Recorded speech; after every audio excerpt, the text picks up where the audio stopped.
stories about living well with heart failure. This podcast is created for the Heart Hub, the Ted Rogers Center for Heart Research patient, caregiver, and family education website. I'm Anne Simard, staff scientist at University Health Network.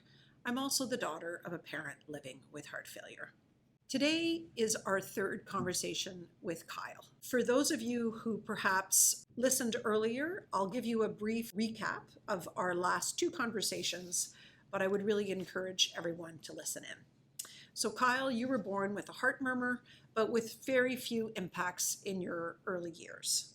At 13, things got a little more complicated with symptoms affecting your activities, and you were diagnosed with hypertrophic cardiomyopathy, which you then managed very successfully for some 15 years. In 2017, at 30 and about to get married, you received the news of a very different new heart diagnosis, heart failure. And as we talked about in our last episode, you had some very challenging periods with worsening symptoms, hospitalization, getting put on the transplant list, and even needing a left ventricular assist device, or LVAD, which is essentially a mechanical heart. Today, we're going to talk about what happened after waiting those 9 months on the transplant list when you received a new heart in September 2020. So welcome back, Kyle. Thank you. I made that sound. I just, even summarizing your journey, I just like, I can't even imagine all the sort of strength and the worrying and the perseverance. Talk to me a little bit about that moment where you wake up and you have a new heart. Yeah, I mean, it's definitely a blur waking up from the surgery, but really quickly I realized how much better I felt with a new heart. Not only prior, when I was living with the heart failure that was making me feel really sick, but even just the difference waking up from this surgery versus the LVAD surgery. I just felt so different. You know, I was scared and felt lonely because I was still, for the most part, in the hospital alone. But I felt this energy that was missing before. It was exciting, to be honest. It was a really weird feeling. I didn't feel a new heart per se, but I think I could start to see how good feeling normal, or whatever that means, would eventually feel as I got stronger over time. One of the things that I found really interesting when you were talking about some of the different parts of your experiences, at different times, there was always something else in front of you. When you woke up after the transplant, did it feel like, okay, now I'm just going to go on and live my life? I think so, to a certain degree. I mean, I think the first thing for me, and probably for anyone going through any surgery, is I just got to get better and go home. I think for the first time you do think that you can just carry on with your life, and that seems finally attainable. Like it is the next step in the process. Yeah, you just want to move on. I think the next step after that to me was like, go home and stop being a patient. Go home and start being a partner. Go home and start being a dad. Spend the time that you always wanted to spend. And then there's the thought of, okay, enough of all the doctor's appointments, enough of all the medications. I've had enough. But not all of that necessarily comes true, because the medication and the doctor's appointments and checkups and tests definitely don't end once the transplant surgery. There's not an off switch? No. No way. Definitely not. I mean, really, right after the surgery, you're actually back at the hospital quite a bit. You're doing biopsies to make sure that there's no rejection and the heart is healthy. I did the first one before I was discharged from the hospital. I think going into the first one, I was worried because I didn't know what to expect, much like you're worried when you don't know what to expect from something. And by no means are biopsies pleasant, but it's somewhat of a routine I got used to. Mm-hmm. And it was still like the heart of COVID. It sounds weird, but it was kind of nice to be indoors and be interacting with other people, being hospital staff, the nurses, the doctors. I mean, you're awake and you're lying there on the table and the doctor's checking things and communicating with the other people in the room. But there's also like, hey, look at you. You look better than you did last week, or nice shoes, or, those types of normal things that sort of make you feel like you don't need to worry as much, because it's not, oh no, this was a bad appointment. It's like, this is routine. We're making sure everything's okay. So you're healthy enough that we can just talk about a pair of shoes or something like that. Compared to what you talked about last time, where, your care team were looking at you with tears in their eyes, that must have felt like pretty amazing. Yeah, Yeah, for sure. For sure. Can you talk a little bit about the kind of the very unique relationship between the person who receives the transplant and the donor, and how you thought about that relationship? Yeah, I think I had a lot of questions early on in the process. Just, what do you know about them? What do you not know about them? And at face value, you know nothing. You don't know age or sex or what happened to the person. The medical team knows that you're compatible to that person and to their heart, and you sort of go from there. And I think there are ways that you could, through lawyers, petition to get information and whatnot, but that's not a road that I went down. But it was important to have the opportunity to somehow say thank you, as simple and as trivial as that sounds. I mean, for me, I just felt so indebted, not only to the donor who, along with my doctors, quite literally saved my life, but also to the donor family. Mm. So through the hospital and the transplant clinic, I was actually given the opportunity to write a letter to the donor family, really just to say thank you, and to not provide too much information, but to just let them know that the heart made a difference, that I was doing okay, that I was doing better than I was before, and that it was because of their family member who they lost in order for me to have that second chance at life. It's hard. It's really hard knowing that really the best day of your life, your family's life, all of the people who are cheering for you comes at the expense of the worst day of someone else's life. So I think, at least for me, and I could sense from a letter I received in return from the donor family, that it was really a meaningful experience for both of us to be able to communicate with one another. Yeah, it's pretty beautiful to think that they were able to share in what was the best day for you, even amid their own sadness. Absolutely.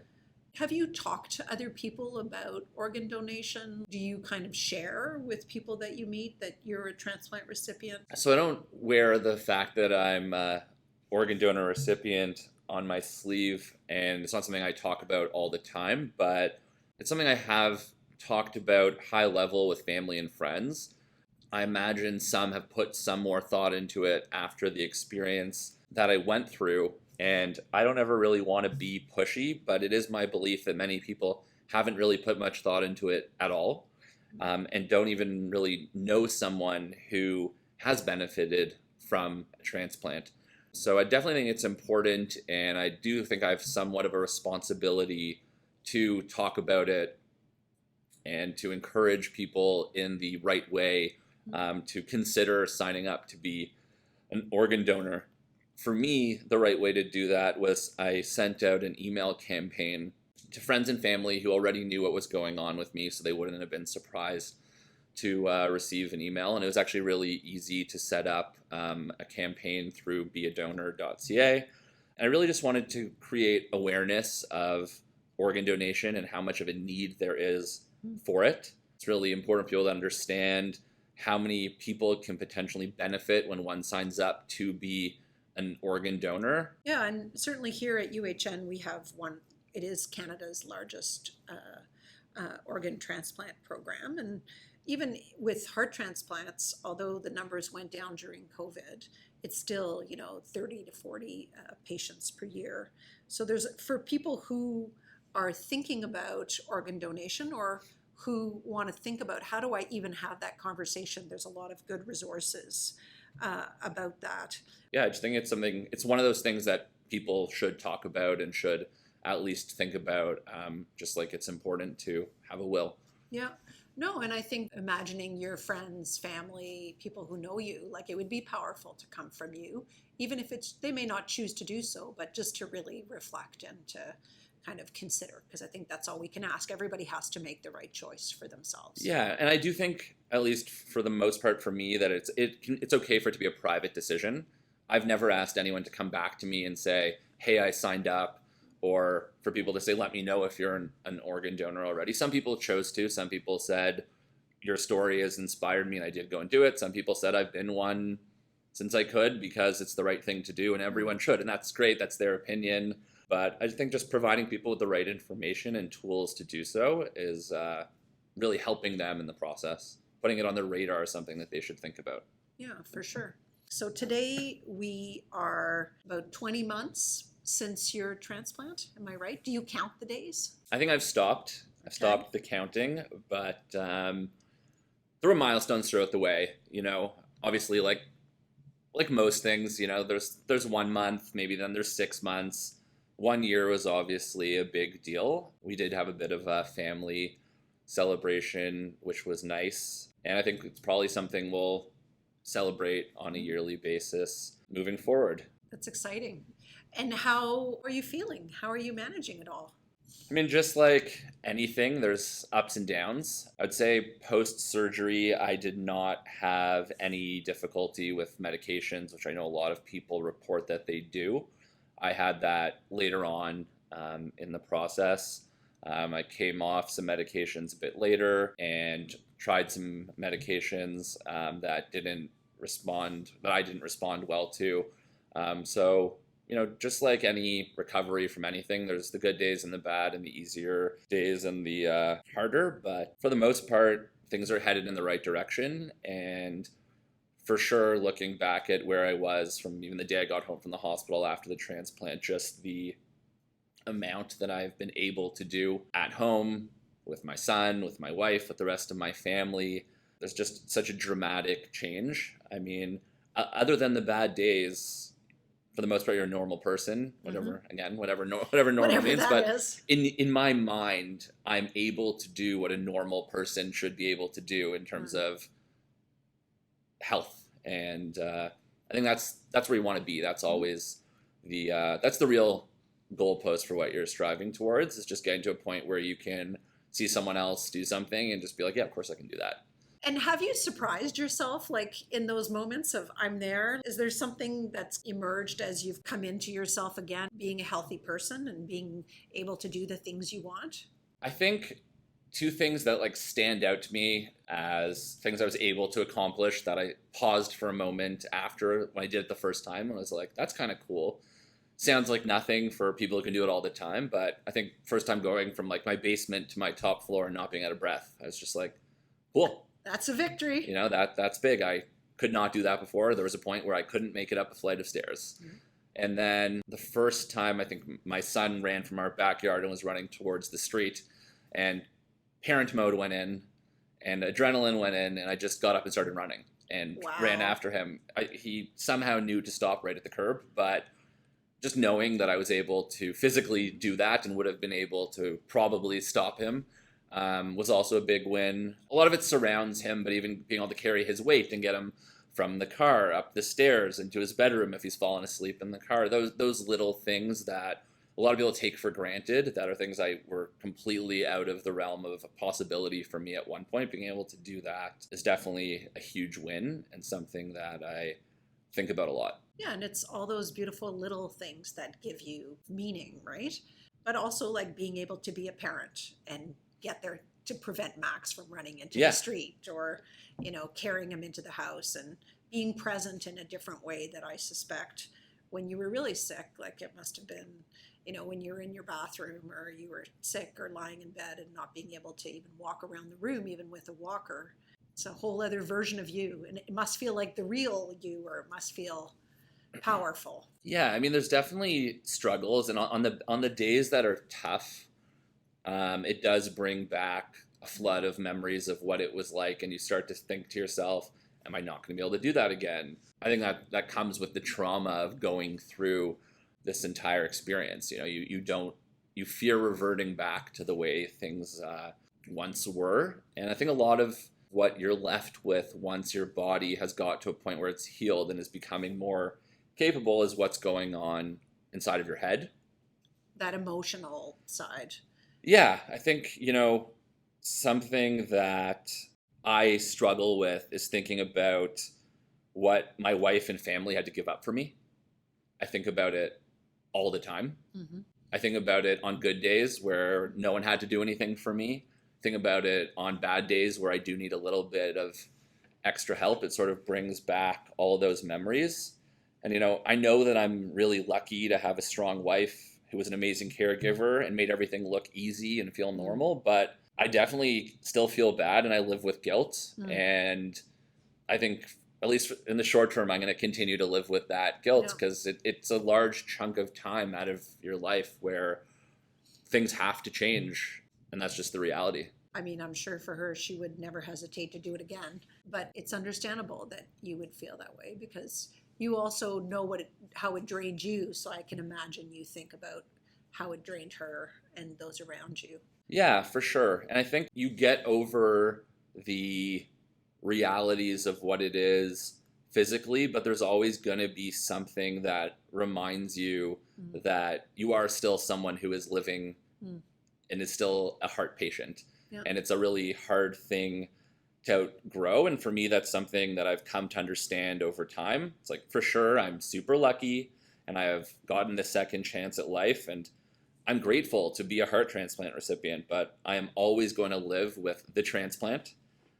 I'm on medications that leave me immunocompromised that sometimes have not great side effects. And I especially really feel that as we're still living with COVID. I'll always worry about getting COVID and how I might react. And I'll always worry about my son and whether he'll develop heart issues later on in life like I did.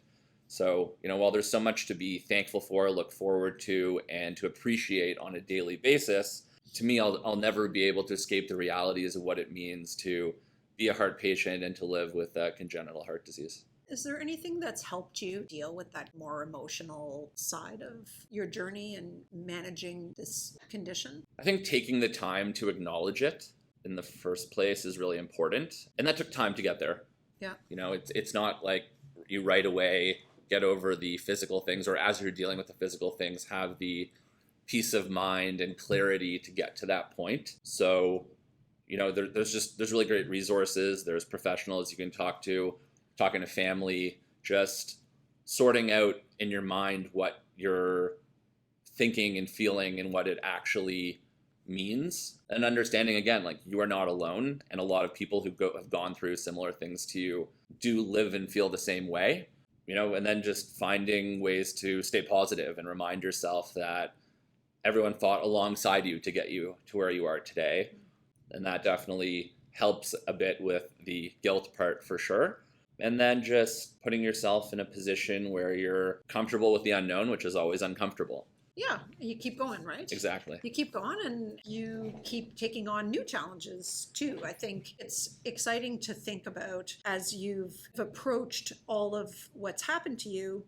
You also just keep moving forward in many, many ways. Obviously moving forward with your family, but also you're just about to hit another big milestone, which is returning to work. How are you feeling about that? Definitely mixed emotions. I mean, it's important to move on with life, and a part of that is having a job, having something that you do on a daily basis that isn't consumed with taking care of yourself and your health. Obviously, those are important things to do, but they can all blend together. I think that everyone has their own journey, right?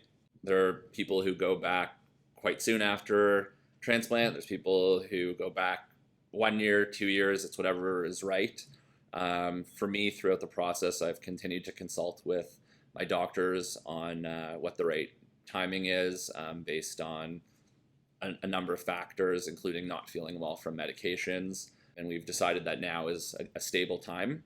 It's exciting. And is, it's the right time for the process. And I'm excited about that. I'm excited to get back to a normal routine. So I'm in the process of working now with my doctors and the long-term disability insurance company to come up with a plan. The plan is to do a graduated return to work to ease back into it because it has been a long time. And I did miss quite a bit of the Zoom era of work. You didn't miss anything. I think that's something I'll have to build up endurance towards. And what are the things that make you happy these days?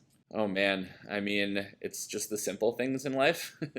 Just spending time with family. I mean, that's really what it's all about. I think one of the benefits of going through something like this in your life at a younger age is you end up with some of that old person wisdom Yeah. that sometimes comes too late in life. So I think for me, it's just super clear on what's important, which again is family, health, and just finding ways to complement both of those, just being happy. Going for a walk, being able to go for a long walk, hitting 20,000 steps on a day, being able to eat food that has salt in it. Uh, being able to have a drink with dinner, things that were unattainable at a certain point in time, just finding peace and happiness in those moments. What more really can any of us really want or ask for? So maybe can I ask you, if you were going to give advice to others, and there are many others who the wait lists are long for transplant. We have something like 750,000 people in Canada living with heart failure. What would be your from me to you advice? Oh man, it's hard. I mean, I think you just need to find a way to live with what you're going through.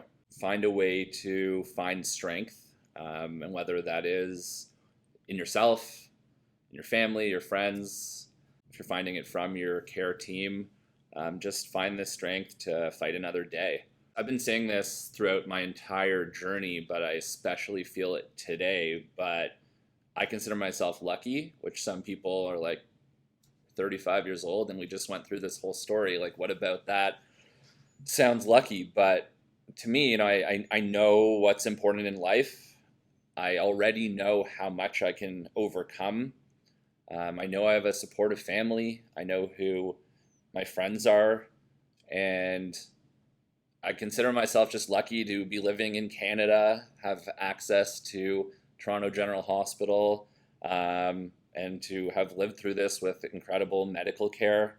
Really, I think what's most important is that people just find it in themselves to believe in themselves and believe in miracles. I mean, a heart transplant, right? Like, that's a Pretty miracle. miraculous. Yeah, and I mean, for me, I've always just put full trust and faith into my doctors. If they say it, and if it's going to keep me safe, healthy, alive longer, whatever it was at different points, then you just got to do it. And you got to use every resource that's available to you.